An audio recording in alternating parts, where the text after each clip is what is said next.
जय शिवराय मित्रांनो, मी अशोक तोडकर हवामान अंदाज। उद्याच्या 19 मेला सुद्धा राज्यात गडगडाटीचं वातावरण सक्रिय होणार आहे। विजांचा धोका उद्या सुद्धा काही जिल्ह्यांना आहे, कारण की तिथे रेड अलर्ट बनणार आहे।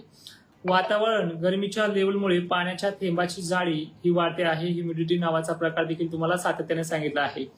आजच्या या व्हिडिओमध्ये आपण विजांपासून संरक्षण कसं व्हावं, त्यानंतर उद्या कोणत्या भागांमध्ये मुसळधार किंवा जोरदार पावसाची शक्यता आहे, त्यानंतर वादळाची भीती, विजांचा जो काही एरिया बनणार आहे त्या भागांची नावं, त्यानंतर आजच्या या व्हिडिओमध्ये मान्सूनवरती चक्रीवादळाचा काही परिणाम आहे का, किंवा अवकाळी या सायक्लोनिक सिस्टममुळे सरकू शकतो का, या सगळ्या प्रश्नांची उत्तरे आपण आजच्या ह्या व्हिडिओमध्ये घेणार आहोत। तर बघा, उद्या सकाळपासूनच वातावरण हे थोडंसं ढगाळलेलं आणि अतिशय गरमीचं असेल। ह्या वातावरणामध्ये एक धुळीसारखा प्रकार पाहायला मिळेल, ज्यामुळे आभाळ आणि अवकाश या दोन्हीमध्ये अंतर निळसर पाहायला मिळणार नाही। अंधुक मागच्या 3 दिवसापासून बऱ्याच ठिकाणी चालू आहे, ते उद्या सर्व जिल्ह्यांमध्ये पाहायला मिळेल। पण पावसाचे जे परिणाम उद्या घडणार आहेत, यामध्ये अहिल्यादेवी नगर परिसर आहे, यामध्ये छत्रपती संभाजीनगर पट्टा आहे, नाशिक क्षेत्र आहे, सांगली, सोलापूर, जसे टक्केवारी जरी कमी असली तरी ह्याही सुद्धा भागांमध्ये हे वातावरण सक्रिय होणार आहे। उद्या वातावरणाचा सर्वाधिक जास्त परिणाम अहिल्यादेवी नगर परिसर, बीड जिल्हा, जालना जिल्हा, त्यानंतर नांदेड, परतूर, लातूर हे देखील भाग आहेत, या भागांना सुद्धा होणार आहे। पण कंडिशन अशी आहे की ही जी सिस्टम बनते आहे ही 4-5 गावांना अति मुसळधार पाऊस करेल। बाकीच्या ठिकाणी नुसता आभाळ येईल, वारं काऊल सुटेल, विजांचा लखलखाट गडगडाट जो काही असेल तो पाहायला मिळेल आणि ते वातावरण तिथे सरकून जिरून जाईल। तर अशा प्रकारची कंडिशन उद्या टक्केवारीनुसार 25% पेक्षाही जास्त पावसाची आहे आणि 75% भागांना फक्त चकल्या मारत पाऊस हा नेक्स्ट टाइम करत राहील। तर आता जिल्हे बघूयात, 19 तारखेला कुठल्या भागांमध्ये कशी परिस्थिती असेल। छत्रपती संभाजीनगर, जे आता जे सांगितले हे कुठल्या जिल्ह्यांना लागू होईल ते पहा। छत्रपती संभाजीनगर, बुलढाणा, जळगाव, धुळे, नंदुरबार, शहादा परिसर, मुंबई, कोकण किनारपट्टी टक्केवारी जास्त आहे।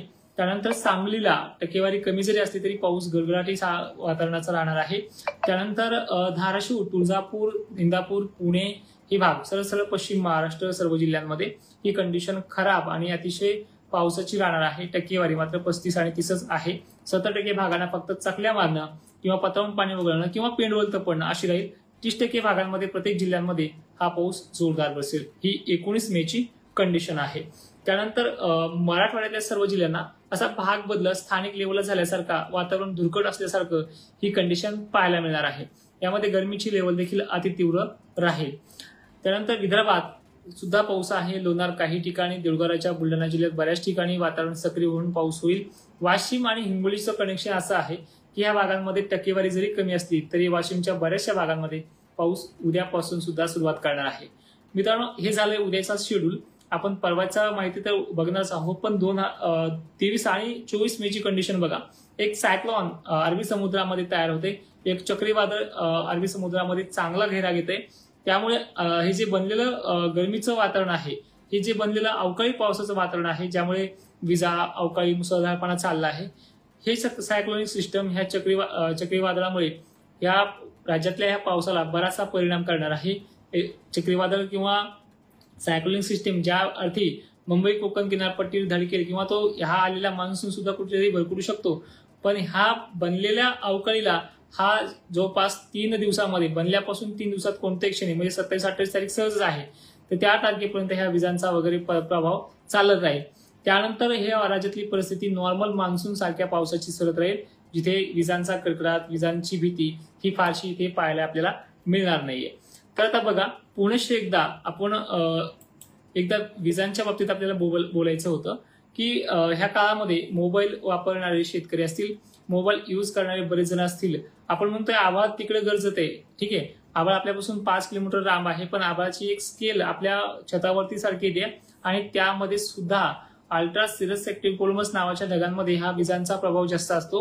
त्या लेअर मधनं विजा पडण्याची देखील भीती जास्त असते। कुठल्याही क्षणी ज्या मोबाईलवरती अति तीव्र कॉलिंगची संख्या जास्त असते किंवा आभाळ आलं म्हणून बरेचसे घरचे काळजी करतात आणि फोन लावतात, या दरम्यान सुद्धा विजांचा आणि ह्या बनलेल्या टेथरिंगचा परिणाम होऊ शकतो आणि वीज आपल्या मोबाईलच्या आसपास असलेल्या बाजूस देखील पडू शकते किंवा एक्झॅक्टली तुमच्यावर सुद्धा पडण्याची भीती असते। त्यामुळे ह्या 2-3 गोष्टी टाळावं लागणार आहे.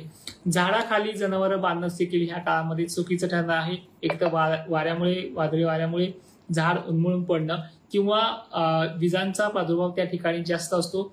ज्या ठिकाणी झाड किंवा एखादा गर्दबाज बकाणा लिंब म्हणा, लिंबाचं झाड म्हणा, बाबळ म्हणा, अशा झाडांवरती सर्वाधिक जास्त धोका असतो. त्यापेक्षाही जास्त धोका नारळ असलेल्या भागांमध्ये जास्त असतो. त्यामुळे सगळ्यांनी ह्या 2-4 गोष्टींकडे फोकस करून या 8 ते 10 दिवस असलेल्या अवकाळीचा सामना आणि आपल्याला उपाय करायचा आहे. तर आता वळूयात प्रत्येक जिल्ह्याची कंडिशन बघण्यामध्ये. नाशिक जिल्हा उद्या पाऊस आहे. सांगली, सोलापूर, पुणे परिसर उद्या पाऊस आहे. अहिल्यादेवी परिसर यात सुद्धा पाऊस आहे. बीड जिल्हा, नांदेड पट्टा सुद्धा पाऊस आहे. छत्रपती संभाजीनगर जिल्ह्यामध्ये सुद्धा उद्याचा पाऊस आहे. बुलढाणा, लोणार परिसर, मेहकर, चिखली, खामगावमध्ये स्थानिक लेवलला पडल्यासारखा पाऊस पडेल, पण जोरदार असणार आहे. उद्या मराठवाड्यामध्ये बऱ्याच ठिकाणी पाऊस असेल, ज्यामध्ये धाराशिव, बीड, जालना परिसर, छत्रपती संभाजीनगर परिसर, नांदेड परिसर, परभणी परिसर, परळी वैजनाथ परिसर, इकडे हिंगोली आहे. यवतमाळ, वर्धेतही वातावरण सक्रिय होईल.